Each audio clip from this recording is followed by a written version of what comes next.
Bienvenidos, bienvenidas. Es un libro que celebramos también porque habla de temas muy variados. Vamos a obviamente escuchar nuestras presentaciones, pero desde conceptos muy básicos de qué es el género, de cómo se da la parte de la construcción de la identidad de género, los mandatos de la masculinidad y la feminidad, hasta también, yo diría, un posicionamiento político, un posicionamiento desde esta lógica de la importancia de que se reconozca la población, las necesidades de las diversidades en la terapia como una terapia incluyente, ¿no? Que requiere más que nunca de intervenciones específicas donde se puedan fortalecer redes. Y bueno, me parece que este libro es una gran aportación en este sentido porque nos da una lectura desde la perspectiva de las diversidades y de la interseccionalidad, de qué importante es tanto las personas que dan la terapia como las personas que están, como los usuarios, los pacientes. No sé bien cuál es el lenguaje, soy socióloga, me disculpo por eso. Pero bueno, lo que implica la comunidad de la diversidad dentro del mundo de la terapia sistémica. Aplaudimos muchísimo que estemos el día de hoy y bueno, sin más, voy a dar la palabra a el doctor Arturo Silva Rodríguez, quien nos va a hacer pues un breve comentario, una breve presentación sobre lo que fue este libro y el trabajo que se logró para estar el día de hoy aquí. Bienvenido, muchas gracias. Pues muy buenas tardes a todos ustedes.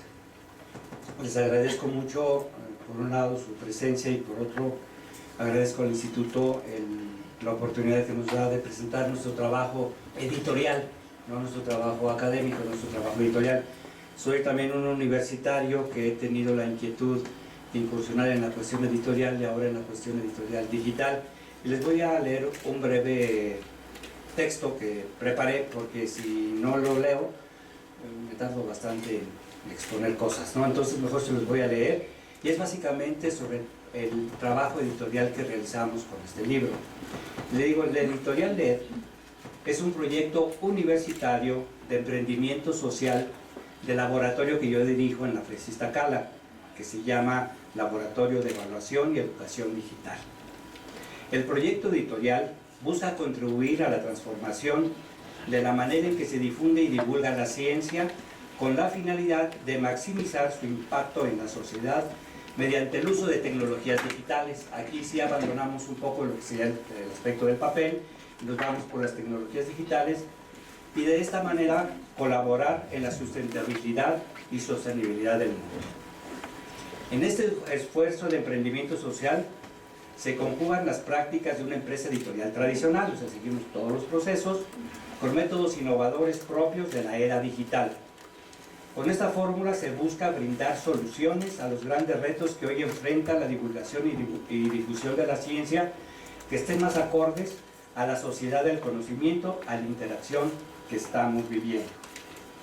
El proyecto está enmarcado en el programa de emprendimiento de la UNAM, y su propósito es brindar servicios de publicación de libros digitales interactivos, insertándolos en las plataformas internacionales de venta de libros tales como Google Play, Google Books y Amazon.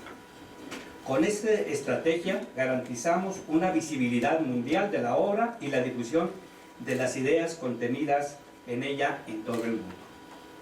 En cuanto al aspecto editorial propiamente, los formatos digitales en los que publicamos las obras son en PDF interactivo, en ebook y en ebook. Este último formato hace que el libro esté disponible para cargarlo y visualizarlo en tabletas o smartphone o con sistemas operativos iOS, Android o Windows. A todas nuestras obras se les asigna el clásico ISBN, así como también un número de identificación como objeto digital, es decir, su DOI, con lo que se podrá ser rastreado y difundida en todo el mundo por cualquier motor de búsqueda en internet y acercarlo a cualquier persona interesada en la temática que aborde las obras. En lo que se refiere al plan de negocios del editorial, pues es decir, cómo nosotros nos sustentamos y nos mantenemos, todos los elementos están dirigidos a contribuir al cambio social de difundir y divulgar la ciencia, por lo que su prioridad se centra en la utilidad social del proceso editorial más que en la utilidad financiera. O sea, somos un grupo de académicos que nos dedicamos, universitarios, que nos dedicamos a la difusión y divulgación de la ciencia. El modelo de negocios es escalable y sustentable, puesto que a nuestros autores les ofrecemos la posibilidad de publicar sus obras en acceso libre o abierto, como es en este caso, mediante una licencia de Creative Commons, o bien liberarlas en el mercado internacional con un precio de venta. En este caso es con acceso abierto. Finalmente, les comento que el flyer que tienen ustedes ahí en su lugar, se les entregó en esta sala tiene un QR, una cosa que está ahí medio rara, en el que se les otorga el privilegio, por su asistencia a esta presentación, de descargar gratuitamente la versión digital del libro. Gracias por su atención y les doy doy paso al inicio de la ceremonia para la presentación del libro La terapia sistémica y la comunidad LGBT+. Bueno, yo le llamé plus. ¿Sí? Gracias, muy amable, y con eso termino.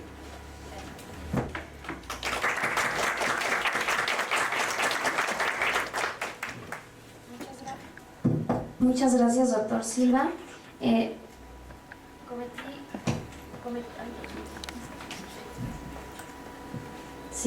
Cometí el error de no haber leído la reseña curricular y lo voy a hacer en este momento. Muy agradecidos porque está aquí con nosotros el doctor Silva, que es doctor en Sociología por la Facultad de Ciencias Políticas y Sociales de la UNAM, maestro en Modificación de la Conducta, con especialidad en Matemáticas Aplicadas, licenciado en Psicología. Él es investigador responsable de varios proyectos relacionados con áreas de la psicología, las ciencias sociales en general, educación y las TIC. Dentro del contexto de la psicología ha desarrollado proyectos de cursos en línea con oportunidades INA, y en investigación sus proyectos han sido financiados por CONACYT, PAPIT y PAPIME de la UNAM, entre los que destacan los relacionados con la evaluación psicológica, las conductas antisociales y delictivas, la construcción de instrumentos de evaluación psicológica, el desarrollo tecnológico de la psicometría, los conflictos de periodo adolescente, la educación para adultos, las actitudes actuales de la sociedad hacia la sexualidad, la educación inicial en comunidades marginadas, rurales e indígenas.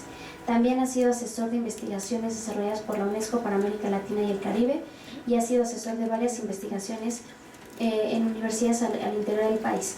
En cuanto a su producción científica, destacan la publicación de 8 libros y varios artículos científicos. Bueno, pues a continuación le vamos a dar la palabra a Adriana Segovia Urbano. Ella es licenciada en Sociología por la UNAM y tiene una maestría en Terapia Familiar en el ILEF. En este instituto ella ha coordinado y es integrante del equipo que atiende, investiga y capacita sobre violencia familiar, nombrado Cabida, y en el que ha trabajado desde su fundación hace 23 años. En el ILEF es además docente y supervisora clínica. En la UNAM trabajó en el programa universitario de bioética y en su antecesor el Seminario de Investigación de Ética y Bioética, y fue coordinadora de Intervención y Práctica Social del Laboratorio Nacional de Diversidades UNAM Jurídicas. Ha participado en diversos cursos, publicaciones y medios de comunicación en los temas de su interés, familias y violencia, en un trabajo basado en el enfoque sistémico, narrativo, con perspectiva de género, derechos humanos y diversidades. Colabora quincenalmente en la revista digital mujeresmas.com.mx con la columna Política de lo Cotidiano. Muchas gracias, Adriana.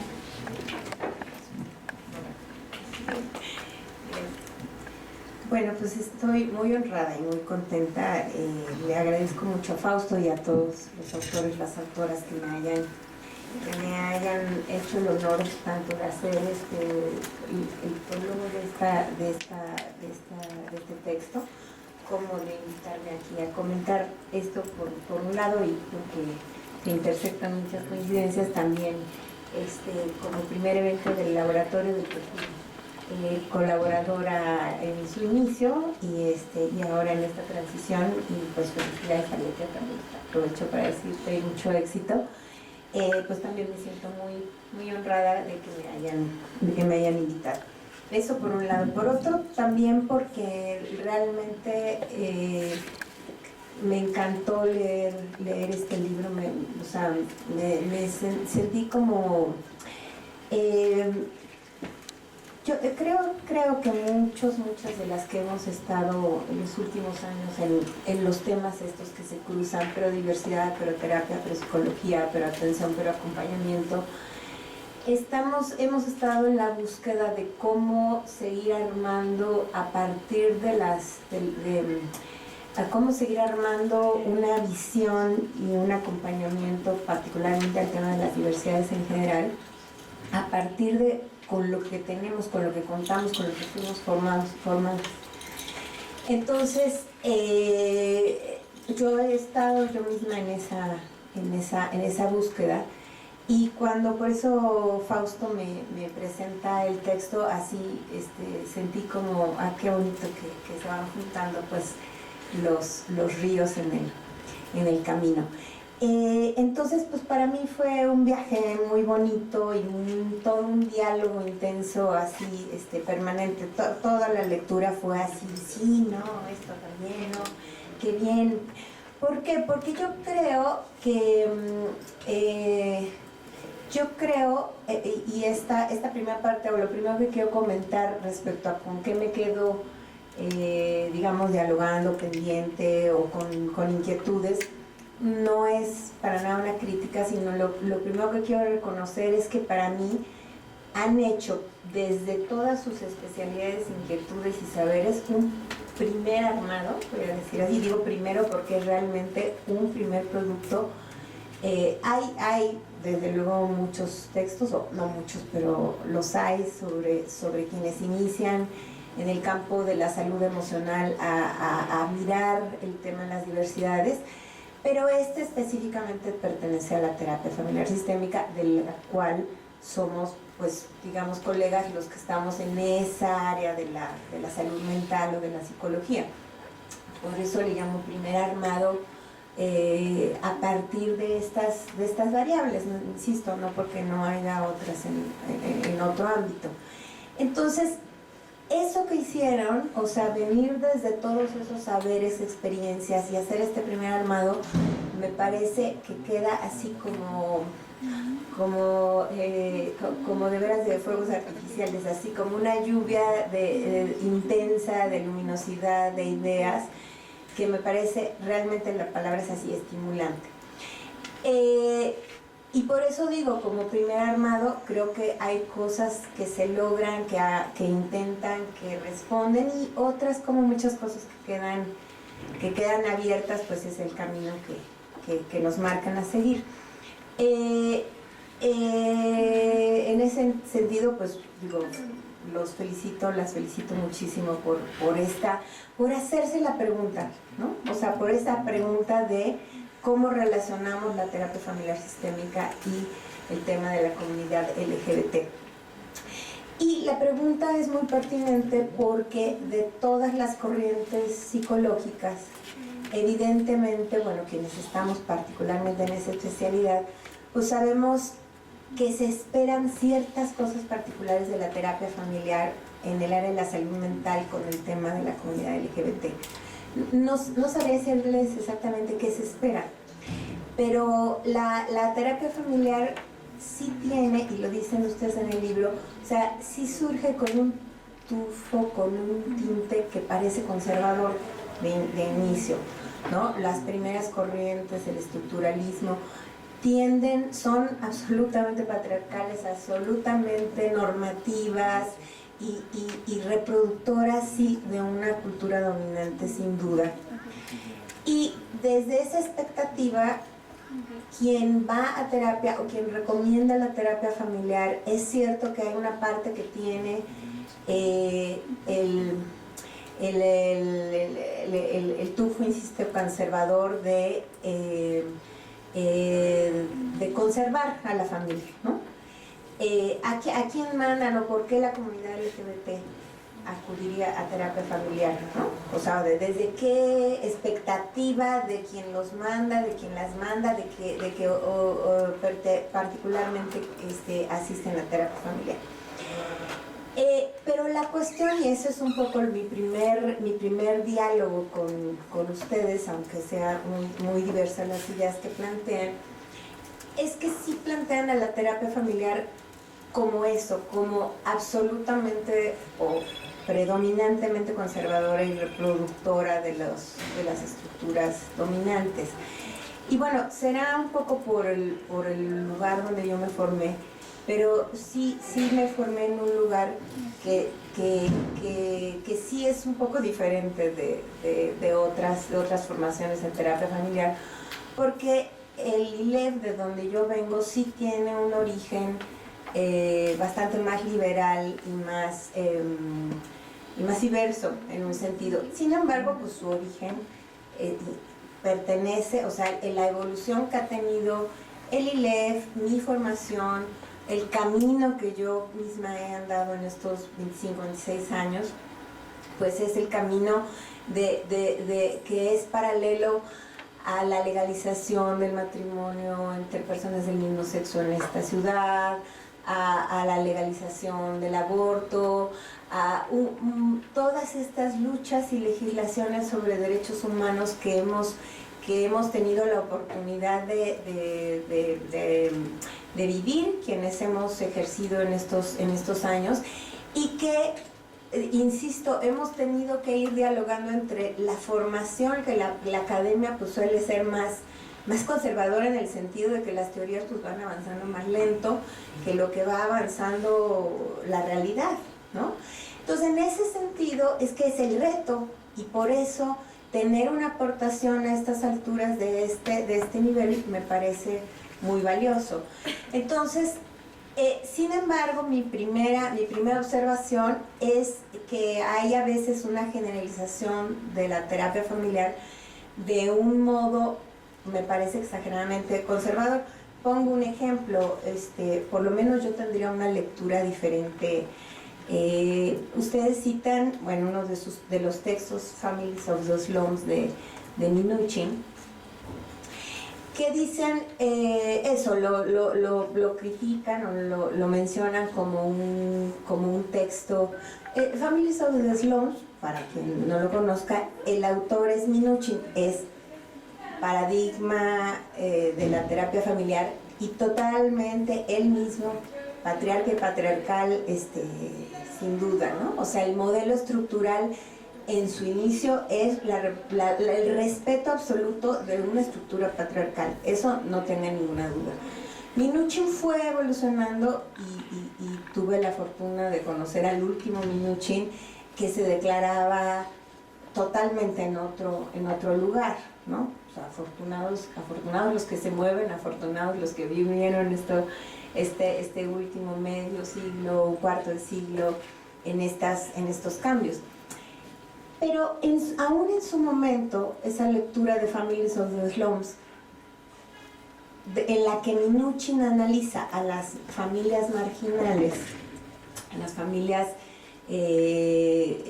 no solo pobres, negras, trabajadoras, de los slums, de las zonas marginales y pobres.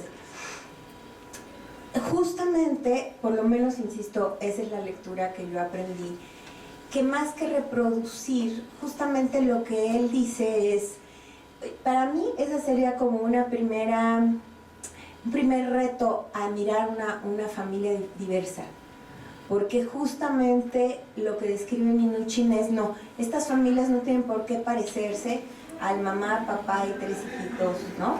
Hay aquí un hijo parental, una madre sola, y esta familia puede tener una suficiente salud emocional si se trabaja para que ocurran ciertas cosas. Entonces, desde otra lectura, de que no es la que ustedes aquí mencionan, me parece que es justamente un reto a lo dominante de ese momento de la familia vista desde el funcionalismo, ¿no? Bueno, ahí ese es como sería mi primera observación. Hay otras, pero con esa inquietud me quedo de ciertas afirmaciones de los textos a veces. ¿Saben? Mi impresión es como querer, o sea, como estar en la búsqueda de por qué hay que meter la diversidad y dialogar con la diversidad y romper las estructuras de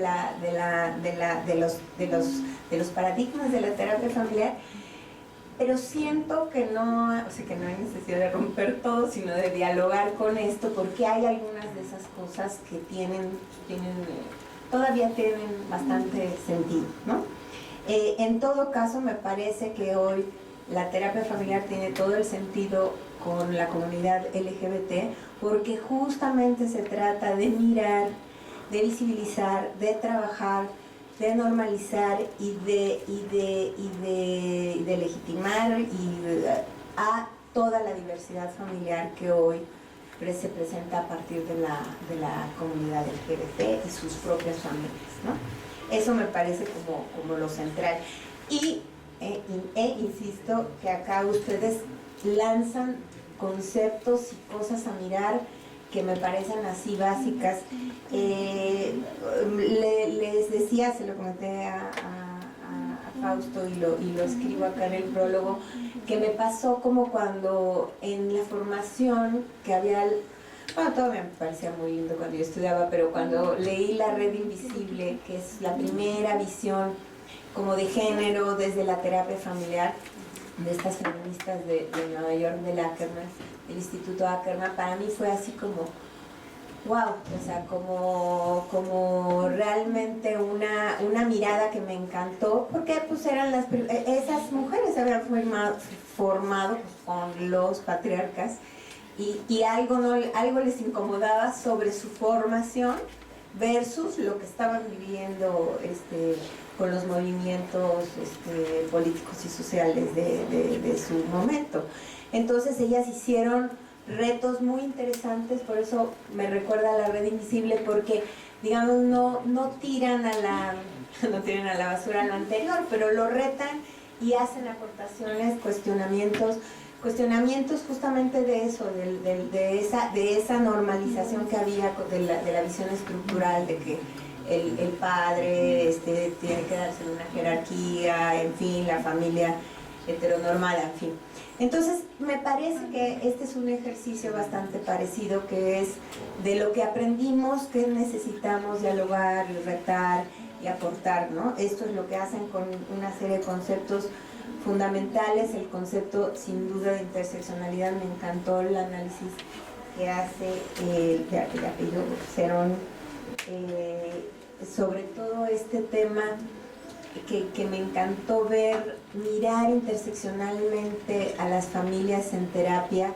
Por ejemplo, reta el concepto de privilegio, lo cuestiona, porque pues yo, formada sobre todo en la terapia narrativa, que es bastante resistente justamente a la cultura dominante, y desde ahí me formo y desde ahí, por supuesto, por eso me siento como tan emparentada con la visión.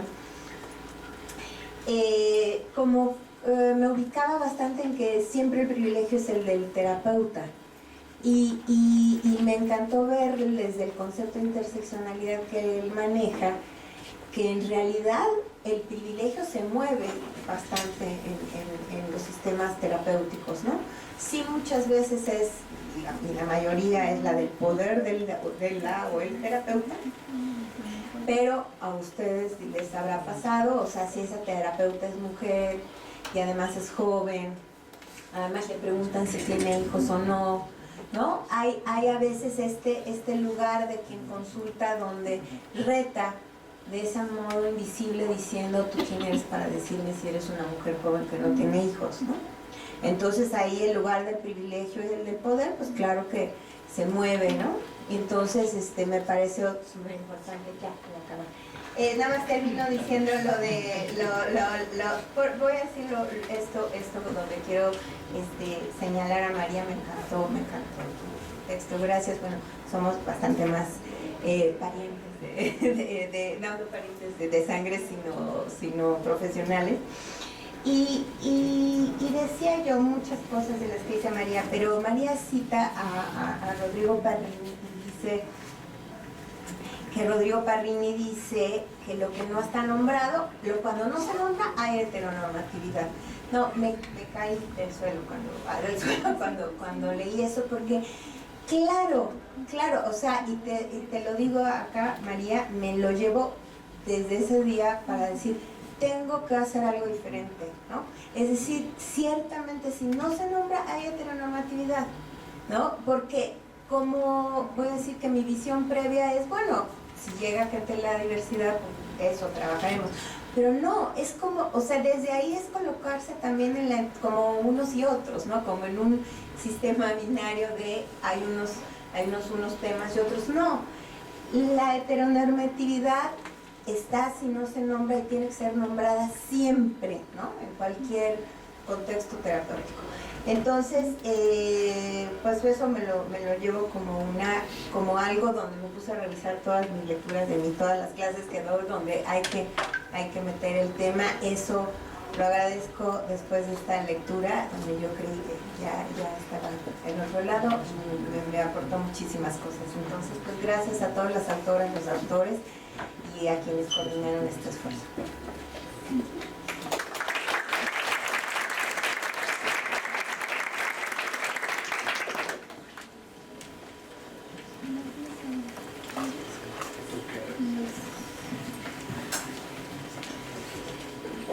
Gracias, Adriana. Bueno, pues a continuación vamos a escuchar a la doctora Claudibeth Navarro.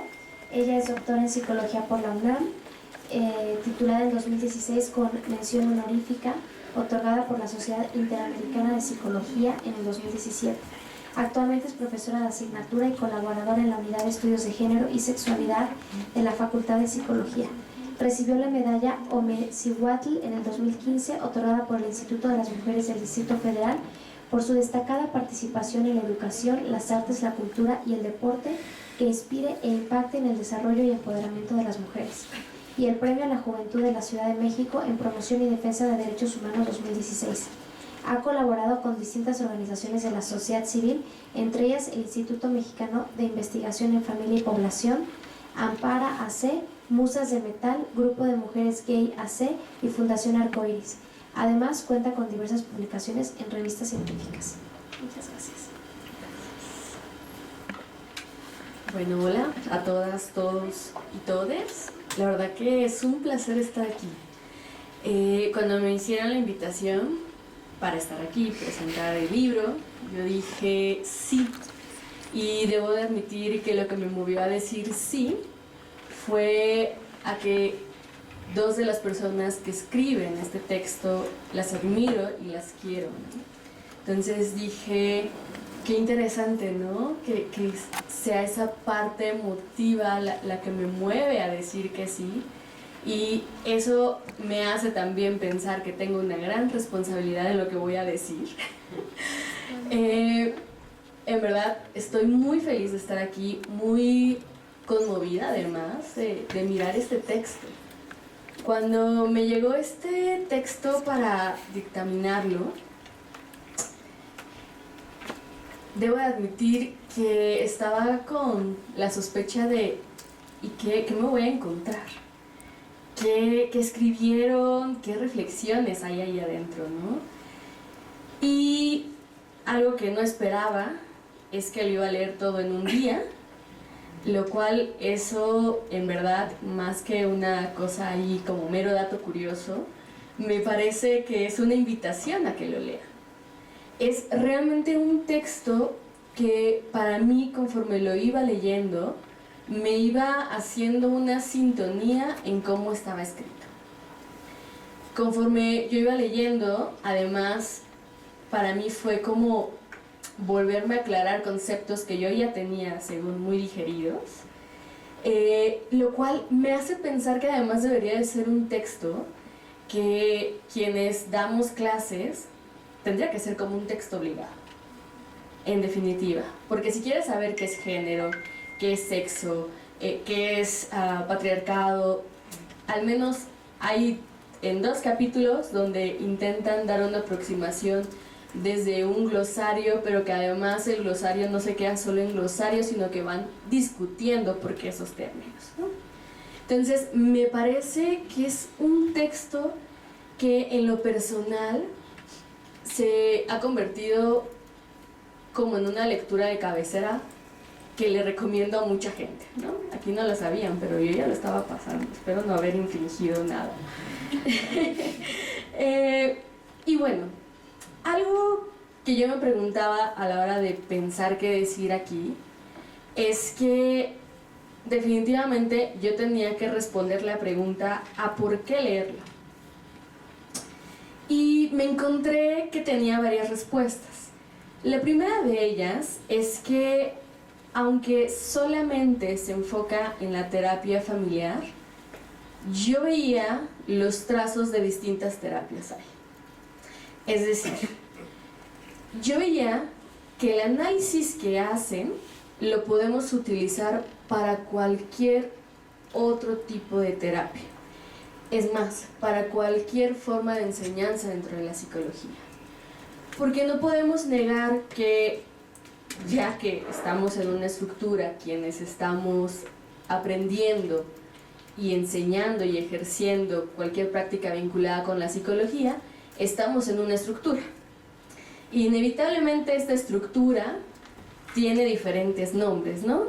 Por ahí mencionan que es patriarcal, heteronormativa, capacitista, racista, adultocentrista y además cisexista, ¿no? Seguramente se me olvida por ahí algún otro sistema, ¿no?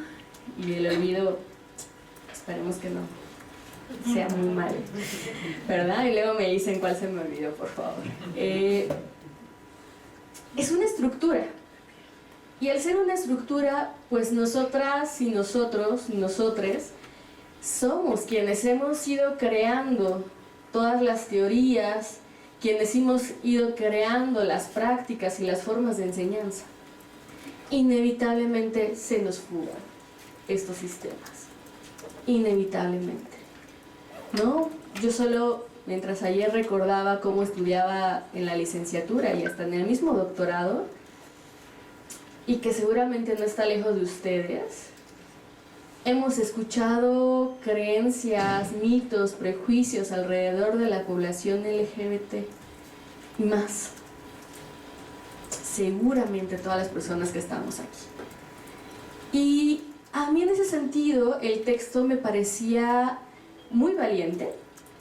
Todas las personas que ahí me parecen sumamente valientes, porque inevitablemente van a levantar pues ciertas publicaciones donde se diga que lo que están diciendo ahí está un poco exagerado, ¿no? A mí me parece sumamente valiente porque están haciendo visible algo que no era tan visible. Y es ahí donde además me parece que el texto no solamente se queda en algo académico, sino pasa al terreno de lo político.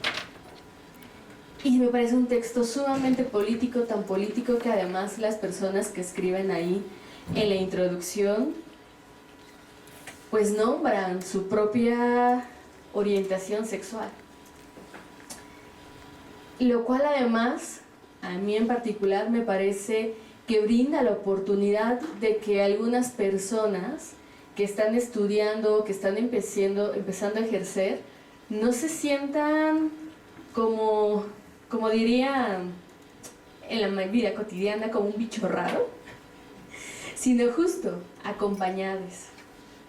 Porque ya hay personas que lo están nombrando, ya hay personas que incluso en sus espacios terapéuticos hacen política con ella. Y eso es definitivamente para mí otra razón bien importante.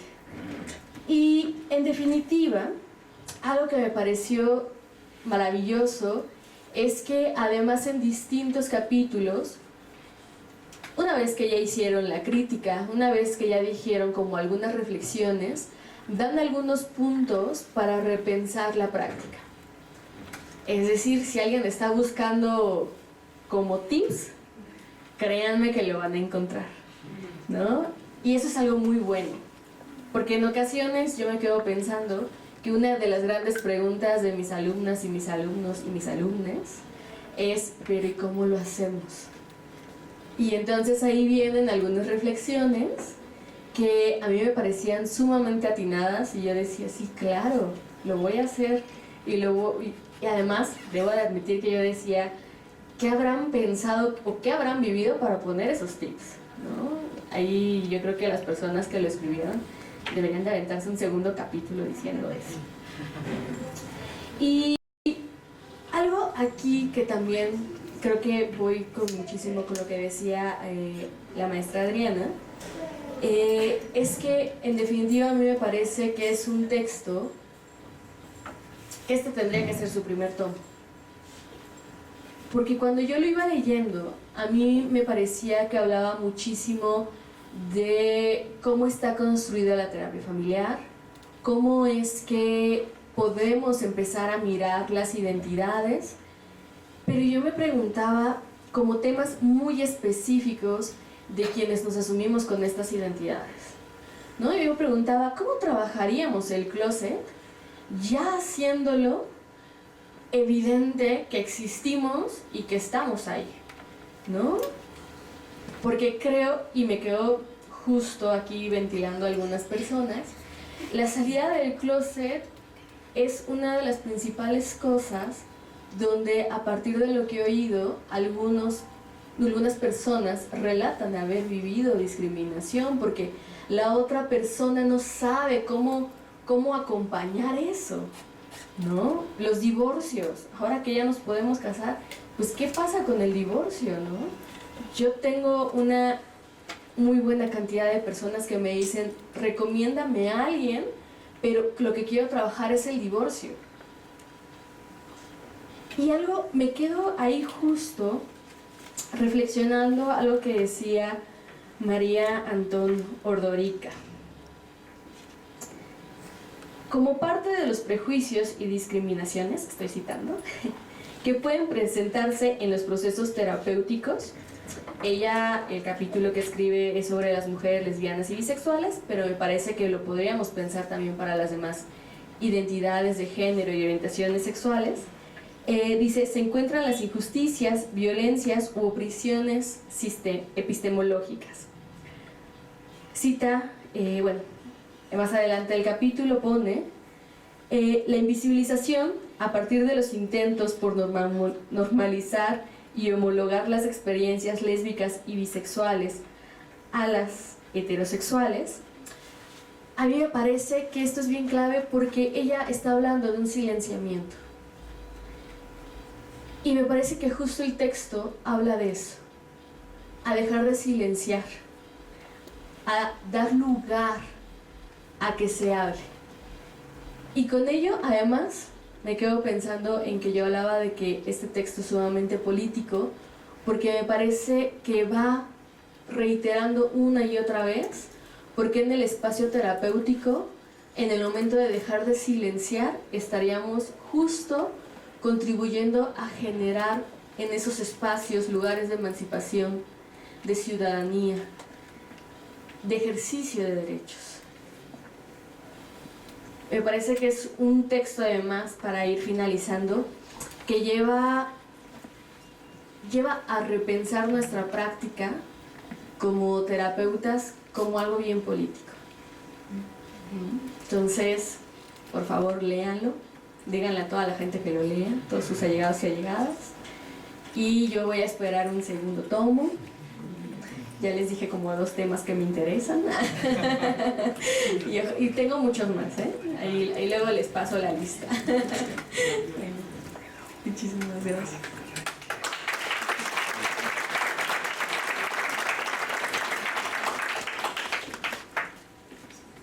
Muchas gracias, Claudibet. A continuación es el turno de María Olga Mejía Ansúrez. Ella es licenciada en Psicología por la entonces Escuela Nacional de Estudios Profesionales Iztacala UNAM, titulada con mención honorífica, maestra en Psicología por el Programa de Maestría y Doctorado de la Universidad Nacional Autónoma de México, con residencia en Terapia Familiar Sistémica, doctora en Psicología por el Programa de Maestría y Doctorado de la Universidad Nacional Autónoma de México en el área de Psicología y Salud, con la tesis titulada Padres como los demás, la pater, maternidad en mujeres trans de la Ciudad de México. Coautora del artículo 2 formas de hacer familia, visibilizando a las familias trans, revista Alternativas en Psicología, profesora del módulo aplicado de la carrera de Psicología de la Facultad de Estudios Superiores Iztacala UNAM, integrante del programa institucional de estudios de género de la FES Iztacala, ponente del módulo Terapia para parejas del mismo sexo en el Diplomado de Psicoterapia Sistémica de Pareja del programa de Educación Continua de la FES Iztacala. Y ella tiene también experiencia en trabajo con grupos minoritarios, personas con VIH-Sida, mujeres y parejas que viven violencia intrafamiliar, pareja y familias de personas con discordancia sexogenérica, terapeuta familiar a nivel privado, con la certificación nivel 3 en Brainspotting. Bienvenida, Olga.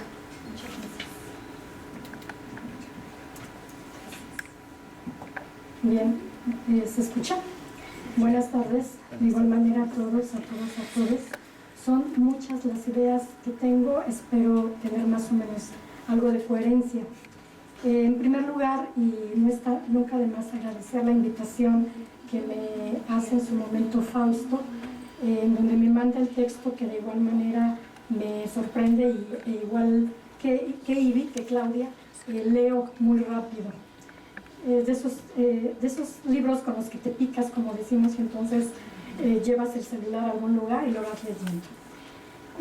También quiero dar las gracias por el honor que me dan al hacer el epílogo y además estar presente y ser partícipe de esta presentación, celebración del libro La terapia familiar sistémica y la comunidad LGBT+.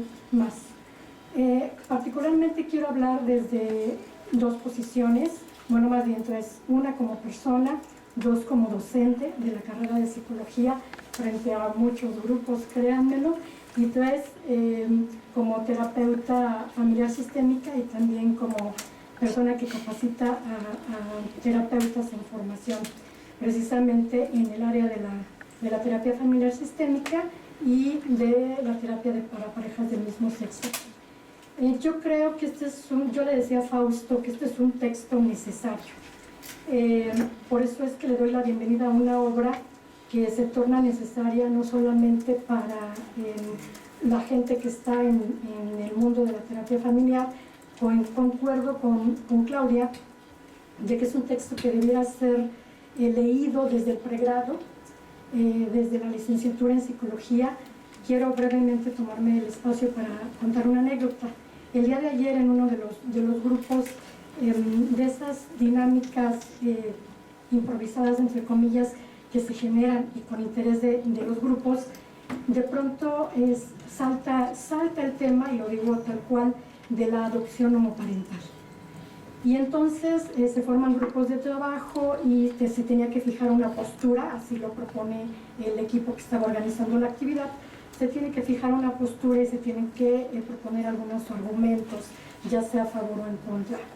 Y entonces cuando viene toda la retroalimentación y la opinión de los equipos, me sorprende todavía en este momento histórico acudir a la escucha de no estoy a favor, como si necesitasen permiso, pero bueno, no estoy a favor porque vivimos en un país todavía muy tradicionalista, los hijos van a sufrir, y bueno, este discurso asistencialista y reproductor de la norma que tenemos. Claro, evidentemente también hay un grupo menor de gente que está de acuerdo, y particularmente mujeres que están dentro de los grupos y hombres que pertenecen a la comunidad. Yo me preguntaba qué se sentirá que alguien te tenga que dar permiso o que tenga que decidir por ti, como si fueras un menor de edad, para llevar a cabo tu vida misma o la vida misma.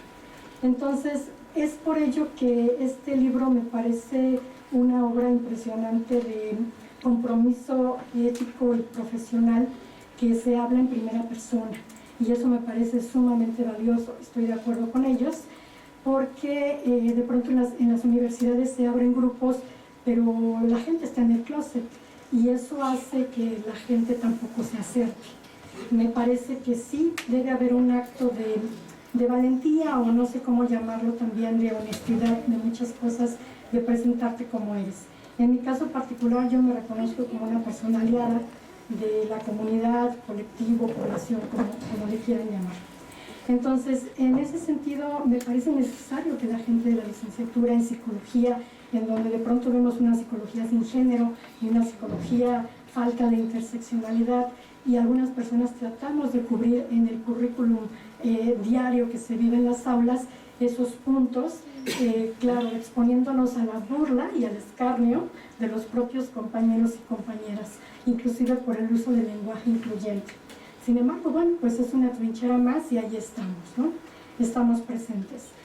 Por otro lado, comentaba también en cuanto a la terapia familiar. Como persona que capacita en este módulo de terapia para parejas del mismo sexo, de igual manera, quiero comentarles que ya es gente madura la que llega al diplomado de terapia en parejas con el enfoque sistémico, y de igual manera hay muchos prejuicios.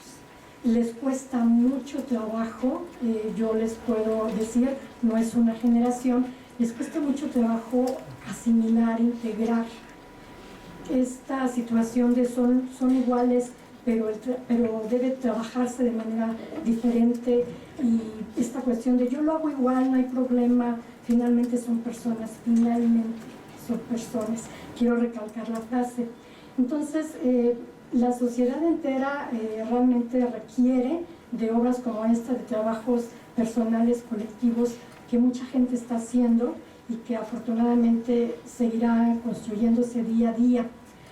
Y también lo digo a nivel personal, ha sido un trabajo, bueno, realmente creo que desde muy pequeña, y esto lo aprecio de mi familia, en donde sí se vivía entre comillas la democracia, no creo que haya una democracia tal cual, pero pocos prejuicios o prejuicios positivos, como diría mi tutora del doctorado. Prejuicios positivos hacia el trabajo con personas que se les considera diferentes, cuando olvidamos que todo el mundo somos diferentes. Entonces, la enseñanza de la docencia, la enseñanza de la terapia, el ejercicio de la terapia requiere una gran labor de revisión, de revisitar las teorías, de revisitar nuestras posturas, de revisitar nuestros prejuicios, y más que por qué, aquí sí seré coherente con una premisa de la terapia familiar, claro que le tengo cariño, fui formada en ella. Más que hablar del por qué, hablemos de para qué.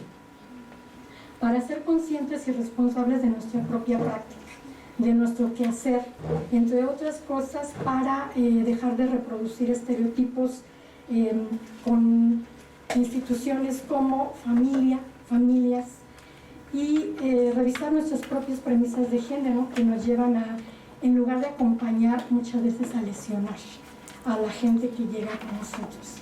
Entonces hay que cuestionar los supuestos acerca de quiénes somos, de quiénes son las personas que llegan y cómo deben ser y hacer nuestros clientes, porque tenemos expectativas en relación con ello, de lo que es la familia, qué es la pareja, qué es el amor, y que son muchas cosas más.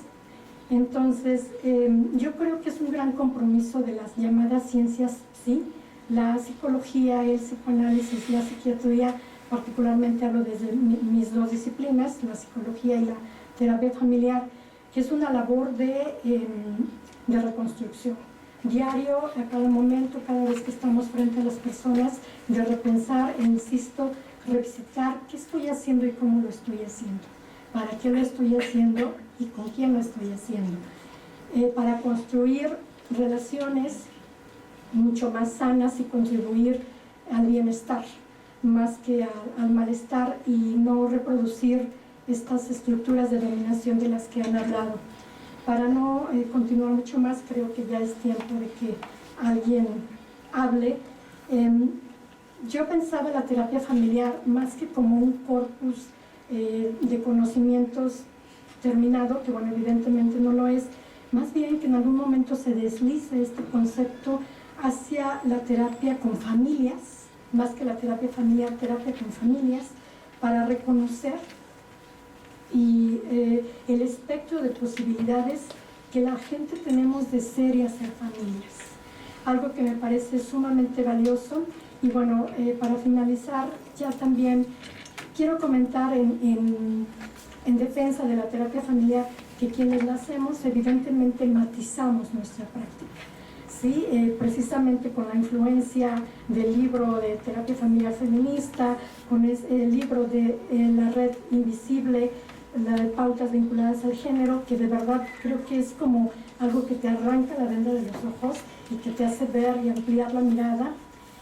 Con base en ello es que matizamos nuestra práctica, pero claro, no es suficiente. Debe hablarse, debe visibilizarse.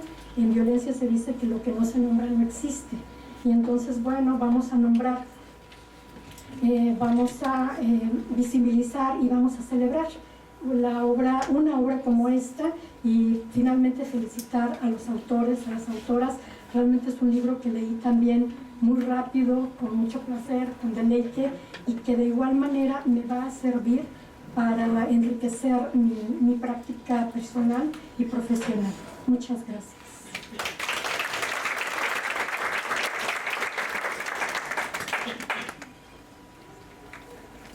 Gracias, Olga. Pues vamos a dar la palabra a Fausto Gómez Lamont. Él es licenciado en Psicología por la Facultad de Estudios Superiores Iztacala de la UNAM, especialista y maestro en Medicina Social por la Universidad Autónoma Metropolitana Campus Xochimilco. Tiene la maestría en Psicoterapia Familiar Sistémica por la Universidad del Valle de México. Hizo estancias de investigación en el Instituto Nacional de Psiquiatría Ramón de la Fuente Muñiz con los temas de trastornos de ansiedad y trastornos de la conducta alimentaria asociados a la violencia de género. En el Centro de Investigaciones y Estudios de Género de la UNAM, su investigación giró en torno a la bioética y el suicidio en jóvenes LGBT. Ha sido consultor para la Organización de las Naciones Unidas, ONU Mujeres, y para el Consejo Nacional para Prevenir y Erradicar la Violencia contra las Mujeres, CONAVIM, formando parte del Grupo de Trabajo para la Activación de la Alerta de Género en el Estado de Puebla. Tuvo intervenciones en el Senado de la República acompañando la iniciativa de ley contra las terapias de conversión.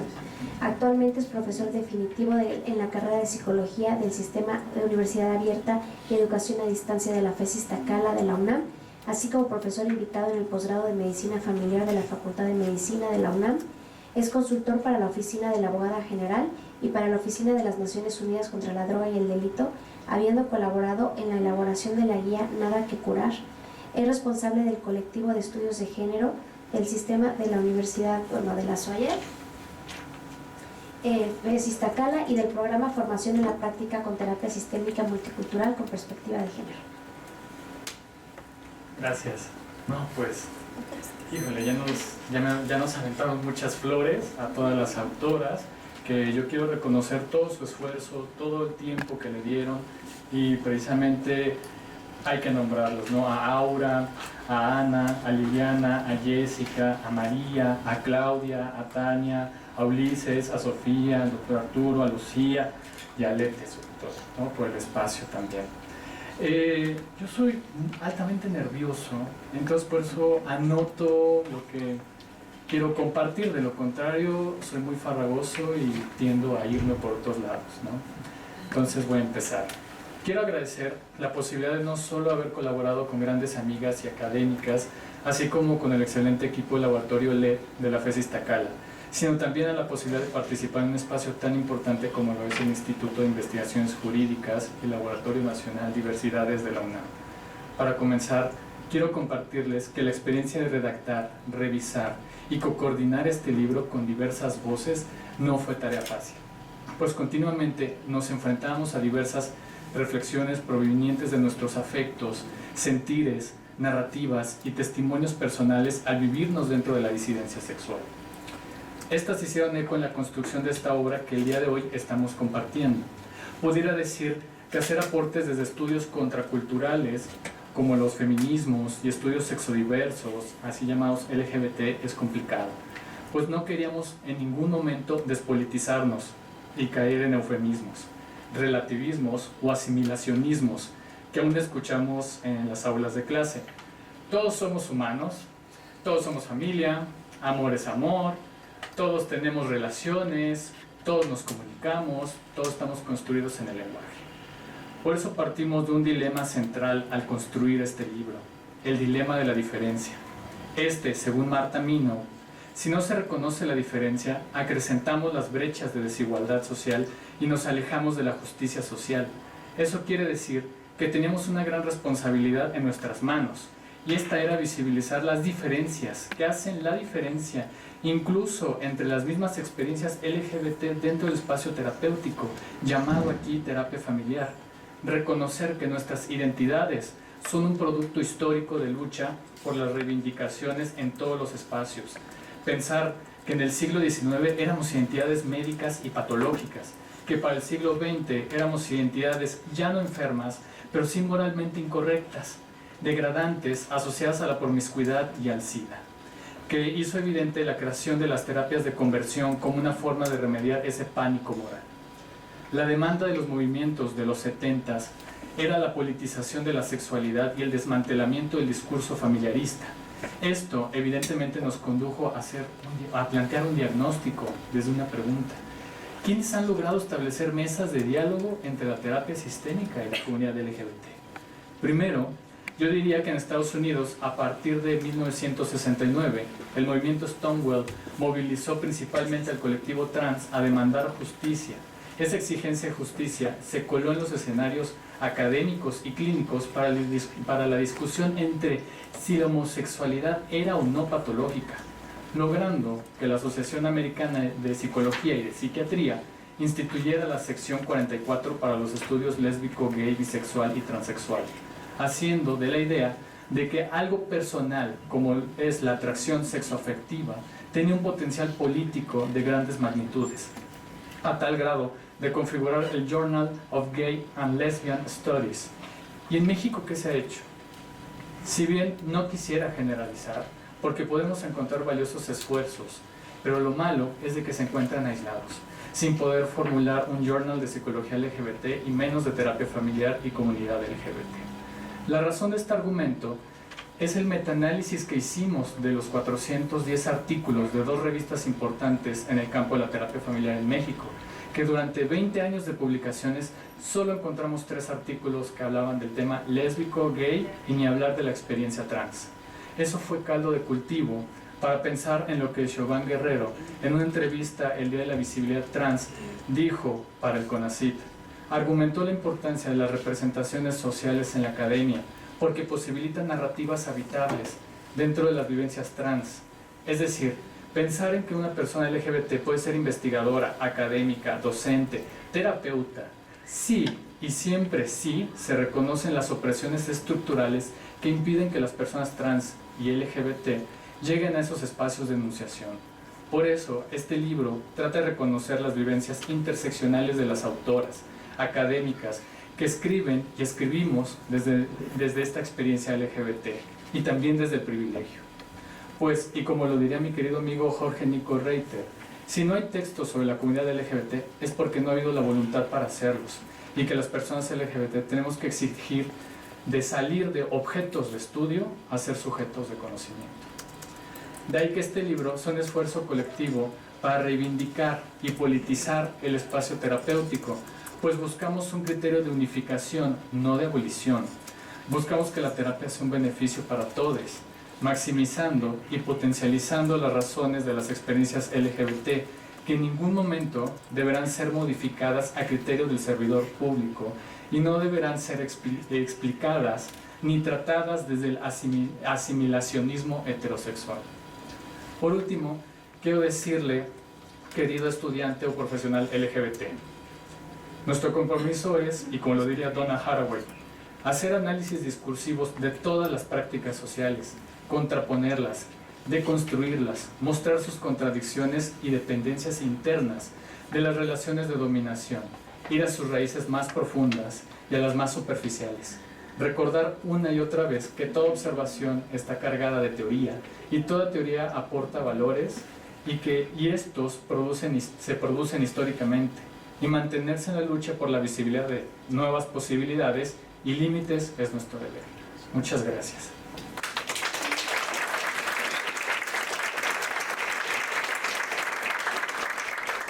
Muchas gracias, Fausto.